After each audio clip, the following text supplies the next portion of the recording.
Shalom Israel, and welcome to another edition of Yasharallah's 20-minute breakdown, where I'll attempt to break down the scriptures within 20 minutes. But first and foremost, as always, you know how we do. We give all praises to Yahweh, Bahashem, Yahweh Shai, Waha, Rakah, Kadash, and the Akims and the elders in the highways and byways pushing this word in truth and sincerity. All praises. And the elder women teaching the younger women. All praises to you too. And the camps and the solo brothers going out there, making videos, edifying the body, pushing the truth according to scriptures. All praises. Now, the lesson I want to do today is just a quick lesson. And this is as well, this lesson is for me also. So while I'm doing these lessons, I'm teaching myself also. And the lesson today is be captain of your flesh. Keep your spirit in check. That's where I want to go today, because one thing about the flesh wants to do everything that pleases pleases this world and yourself. But the spirit now, like when you've come into this truth, you know you've got to now you have to walk in the spirit and start like trying to control, your members of your flesh. Yeah, because the flesh always wants to do anything that is against the Most High God's laws, statutes, and commandments. The flesh wants to do all fleshly things, lustful things, things that are pleasing to the eye, things that are pleasing to the body, and things that are pleasing to the world.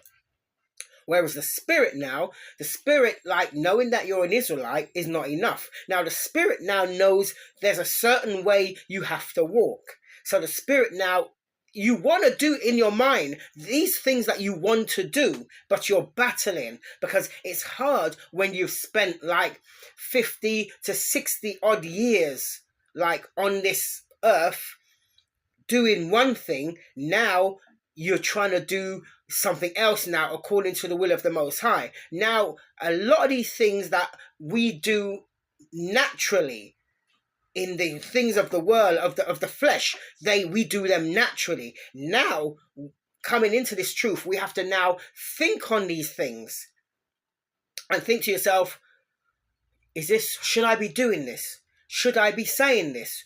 Would Yahushua have done this? Would the apostles have done this? Would the apostles have acted this way? Would Yahushua have acted this way? These are the things that we have to think on. Try to measure ourselves according to Yahushua and all the prophets' standards and think on these things. Should I be doing this? And just because something feels right and you're feeling that, well, I ain't hurting anybody, should you be doing it? Like knowing who you are and what you represent. These are the things we have to think on. And I've been away on holiday, so I've come back now, got a bit of a chesty cough, from coming from one climate straight back here to this climate now. Developed a little cold, so excuse me if I cough now and again, or if I need to blow my nose, or if I sneeze. I'll try to hold it down as best as I can and try to do this lesson smoothly.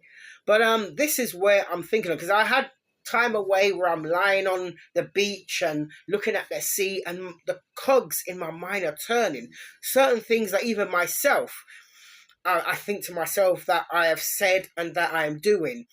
You say to yourself, no, I've got to reel myself in. Because you got to think about this. If Yahushua was to return today and to judge the earth, do you think you will be found blameless? These are the things we have to think of. Yeah, I'm not saying you're going to get everything perfect, but try to get it as perfect as best as you can according to scriptures. So this is the thing. So, there's going to be things that are outside of your control for the system we live in and the place we are in. That what's out of your control, that you cannot control. But what's within your control, what we can't be doing these things and making excuses. So this is why I'm saying, be captain of your flesh. Rule your flesh. Don't let your flesh rule you. And try to now keep your spirit in check. Every minute think on these things and try to walk in the spirit and not carnally in the flesh.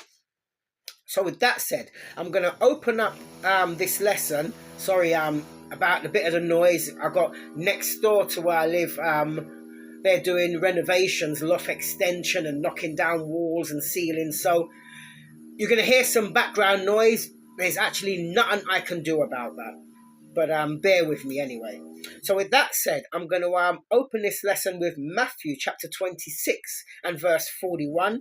And then we're going to go through some few scriptures. And then, we're going to wrap it up. I mean, this isn't a long thing, I think I can make my point actually in a few scriptures. But there you go. So with that said, I've got my timer. I'm going to start in 3, 2, 1. Boom, we're away. Yep, there we go. Matthew chapter 26 and verse 41. And it reads, "Watch and pray that ye enter not into temptation. The spirit indeed is willing, but the flesh is weak." And this is what we're battling with. We are constantly battling the spirit against the flesh. Because when you're in the world now, that, let's say, that job you wanted, that lucrative job that would probably make you sell your soul, who knows, or that woman you liked, that you had no intention of marrying, but you liked her and you wanted to get with her. Now when you're in this truth, now she's readily available, that big job offer, but it comes at a price. Now these are the things you've got to weigh up. Do you please the flesh, or do you walk in the spirit? See, these are the things you have to now measure, weigh up. Like, we've got to try our very best to do what is right according to the will of the Most High. Now, with that said, I'm going to jump to 1 Corinthians chapter 10 and verse 13. Listen to this. 1 Corinthians chapter 10 verse 13, and it reads, "There has no temptation taken you, but such as is common to man." So, yes, temptations that's going to you, it's common to man. Even all the apostles prior, they went through these temptations. You can go through the Bible. A lot of them were, a lot of our, elders and our, prophets of old. There's quite a lot of them that was found, faultless. So it is possible. It can be done. Oh, excuse me. Let me take that again from the top. 1 Corinthians chapter 10 and verse 13, and it reads, "There has no temptation taken you, but such as is common to man. But the Most High is faithful, who will not suffer you to be tempted above that ye are able, but will with the temptation also make a way to escape, that ye may be able to bear it." And that's how the Most High works.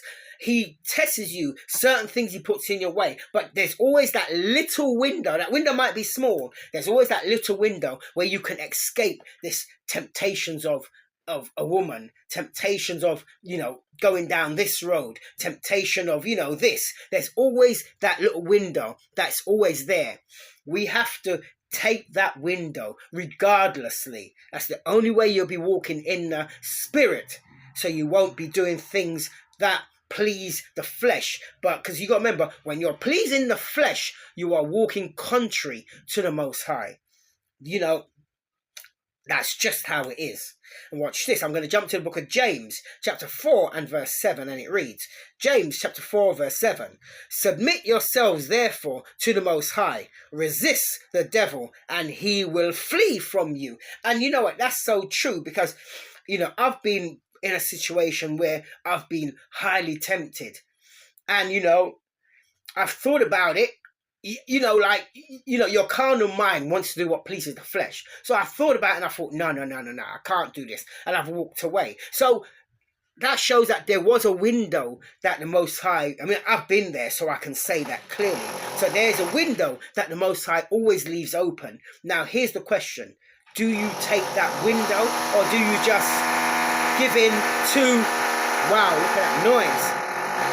Do you just give in to the flesh, to the wows and to the pleasure of the flesh? See, this is the things that we have to consider. Now, watch this. I'm going to jump to the book of Galatians. Hang on, let me see if I can, actually, I should have shut that window. That would have helped. Hold on, Salakia. Give me 1 second. Let me see if I can go and shut that window to reduce the noise of the works next door.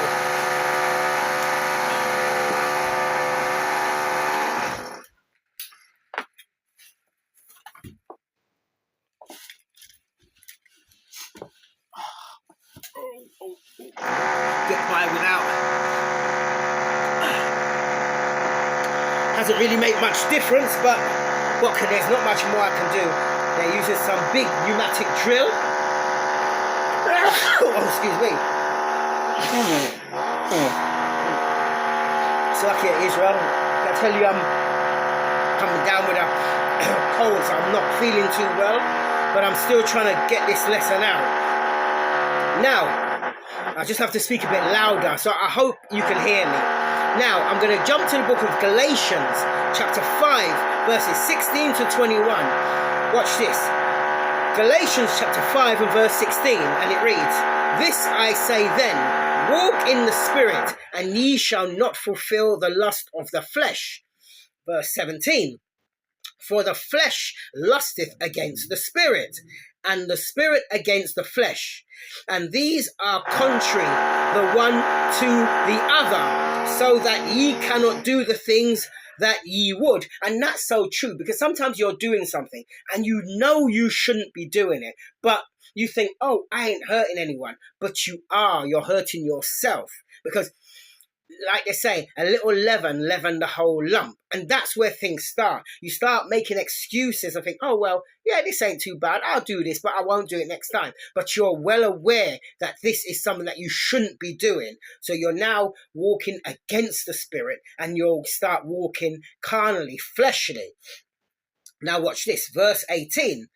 But this is Galatians chapter 5, verse 18. "But if ye be led of the Spirit, ye are not under the law." And that's very important to understand, because you've got to remember, the law was put there for lawbreakers. So if you're walking in the Spirit, you don't need the law to tell you, thou shalt not murder, thou shalt not commit adultery, because you know this and this is what you're doing. So you're not under that law, because that law, you're doing it naturally. That's what that's saying. So if you're keeping the laws naturally, just like, let me put it like this. When you go to Hebrews 8 and 8 and Jeremiah 31, which they both say the same thing. When we have the laws in our hearts and minds where we won't be able to sin, we won't be under the law, because we'll be naturally doing what's right, what's according to the Most High. So we won't have to worry about that law, and be on a brother about keeping that law, because it's something we'll be doing naturally. You see that? So that's why it says, but if ye be led of the Spirit, ye are not under the law. Let me jump to verse 19 of Galatians chapter 5. Verse 19. Now watch this. See, it's going to show you now the works of this law.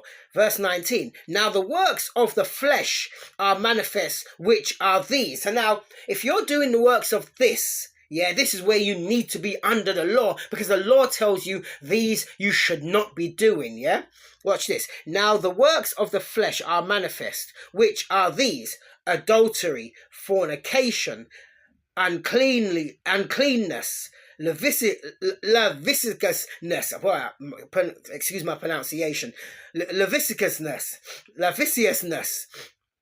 Verse 20, "Idolatry, witchcraft, hatred, variance, emulation, wrath, strife, sedition, heresies." Verse 21, "Envying, murders, drunkenness, revilings, and such like." So you see, all these things, if you're doing, you need to be under the law, because you need to know the law says these things you should not be doing.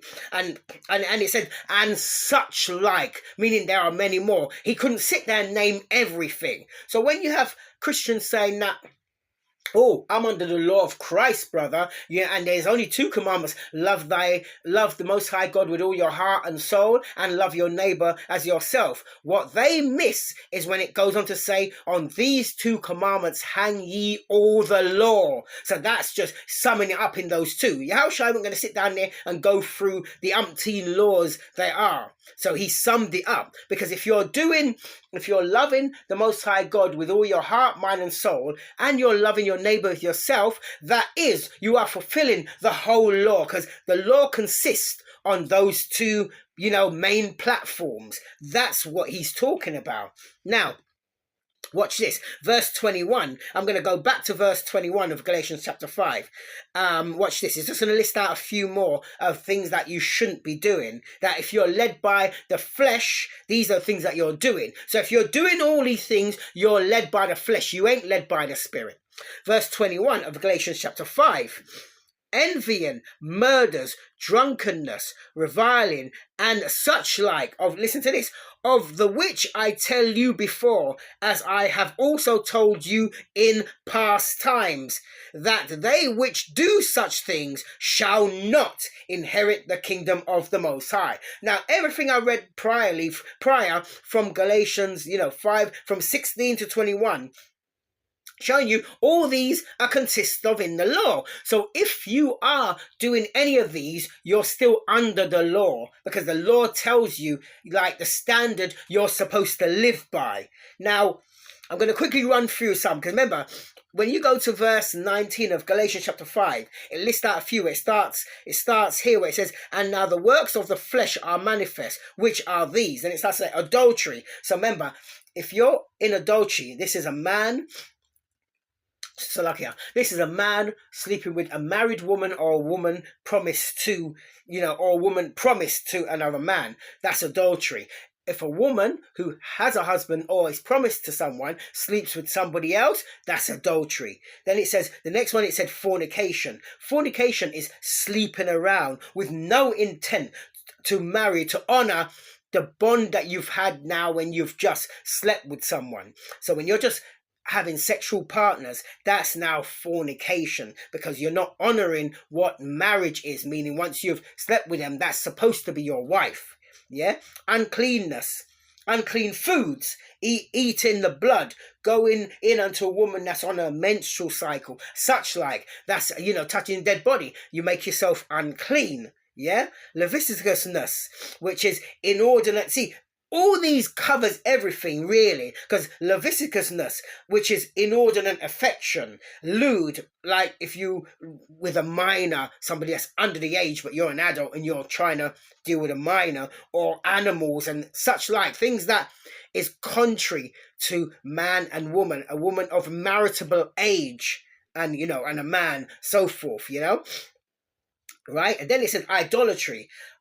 Other religions, like Christianity, Islam, idol worship, things that go against, the Most High God. Yeah, when you're into idolatry, bowing down to idols, saying this is your God, and you put this image on a pedestal and you bow down to it. It's idol worship.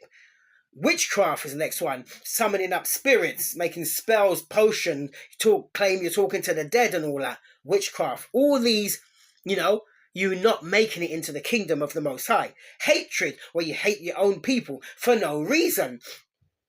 Yeah. Variance, do not agree with. So you're always in opposition to whatever somebody's saying. You're always various. You always want to do the opposite way. Even though that person might be saying the right thing, you still just want to go the opposite way. Because why? Because you can. Variance, yeah? Always doing the opposite. Emulation, copying someone. Like your favorite rapper, your actor, your gangster, you hear that gangster music and you think now you're a thug. So you're emulating people in prominent places, yeah? Right. Wrath, you're always angry for no reason. Strife, conflict, backbiting, you're always causing that strife. Sedition, you're inciting people to rebel against someone in authority, like maybe your camp leader or whatever. So you're always like behind their back, you're inciting them to always rebel. Why should we listen to him? He's younger than me or whatever, Heresies, inciting, heresies, religious belief, opposite from what the Bible teaches, yeah? Murders, to kill without reason, or, or to lie in wait, to murder somebody. Drunkenness, intoxicated on alcohol, or even doctoring, because that's another form of drunkenness. A reviling, you attack with evil words. You never have anything good to say about somebody, even though that person hasn't done nothing to you. Now, this is what all that Galatians 5 that I read prior. So I just listed out all those meanings of all those. So if you're doing any of these, if you don't stop, you're not making the kingdom of the Most High. Now watch this. Romans chapter 6 verse 6, and it reads, knowing this, that our old man is crucified with him, that the body of sin might be destroyed, that henceforth we should not serve sin. And that's an important thing to know, that we keep claiming, like especially a lot of Christians say, yeah, I'm covered by the blood of Jesus, and they say they profess Christ, and they always say Jesus. Yeah, okay, but I'll use their term, and professing Christ. But if you're professing Christ, you're supposed to be walking as he walked, and the Mashiach Yahushua, he walked in the spirit, and he didn't let his carnal, his fleshly body and mind overtake that. So we have to do the same. Yeah. Now, I'm going to jump to the book of Ephesians chapter 4 verse 22 to 24. Listen to this. Ephesians chapter 4 verse 22, and it reads, that ye put off concerning the former conversation the old man which is corrupt according to the deceitful lust. And we all have them hidden in us. So and I'm no different. I have them too. So I've got to fight these certain urges and put them away from me and walk in the spirit, because we have a guidance how we should walk. And this is why we have to say we are still under the law, because we haven't got the laws written on our hearts. So we now, the Bible gives you a standard of how you should be walking, and that's the standard we have to measure our walk by. Yeah. Verse 23 of Ephesians chapter 4. And be renewed in the spirit of your mind. And that's important. We have to now put off our former things that we were doing. When it says a former conversation, the way you live, the way you walk, the way you talk, everything, you have to put them all to the side and try to walk now, in the spirit. Yeah, verse 24 of Ephesians 4. And that ye put on the new man which is Yahushua, the one they call Christ. That's you have to put on, because he left us an example how we should walk. And that ye put on the new man, which after the Most High is created in righteousness and true holiness. That's the way we have to walk, and we have to be mindful every single day. Because what happens is the devil's only, those that are trying to walk uprightly, those are the ones the devil tries to, he'll visit you, but for a season, but because he'll be back. He's waiting for that little window. He'll be back when you cleaned out your house and everything. And remember the parable of Yahushua. He comes back, but this time he comes back 10 times worse than before, because he knows what you like. Yeah, the devil knows what you like, and that's what he'll put in your way. Yeah, and then you'll fall to that temptation. Boom, he's got you. You're right back in the world, and the worst thing is you didn't even realize it, because you can still break down scriptures, so you still know the Bible, but the problem is you're not walking now in the spirit. You're walking in the flesh, carnally, but you don't realize it. Let me jump to the book of Colossians chapter 3 and verses 8 to 10. Listen to this. Colossians chapter 3 verse 8. But now ye also put off all these: anger, wrath, malice, blasphemy, filthy communication out of your mouth. Verse 9, lie not one to another, seeing that ye have put off the old man with his deeds. So you see those things. So this is showing you that things that you're actually doing, you've got to put them away. Verse 10 of Colossians chapter 3, and have put on the new man, which is renewed in knowledge after the image of him that created him. So after the image of him that created him, after the image of the Mashiach Yahushua, the one you call Christ. That is our standard we have to walk. And the Bible lists it all out. So when you're trying to sometimes say, oh, no one can keep the laws. Oh, yes, people can and people have, apart from Yahushua. I'm almost out of time. Look how time's gone so quick. Colossians chapter 3 verses 5 and 6. Listen to this. This is important. This is what we definitely have to do. Colossians chapter 3 verse 5. Mortify therefore your members which are upon the earth: fornication, uncleanness, inordinate affection, evil concupiscence, and covetousness, which is idolatry. So these things we have to mortify members. Cut them off. Like when the Bible says, if your eye offends you, pluck it out. If your hand offends you, cut it off. It's rather than you going in the kingdom with one eye or one hand. It's not saying you must physically chop it off. It's saying mortify your members. That's what it's saying. Cut them off from you, from your doings. That's what that's saying. Oh, I'm almost out of time. But quickly read Colossians chapter 3, verse 6. Listen to this. For which things' sake the wrath of God cometh on the children of disobedience. So all these things, if you're not doing or trying to do that, the wrath of the Most High will come upon you on Judgment Day. By that point, it'll be too late to say you are changing or repenting. So while that window is open, this is what we have to do. Mortify our members and try to walk in the spirit of the mind, and walk in the spirit and not slaki.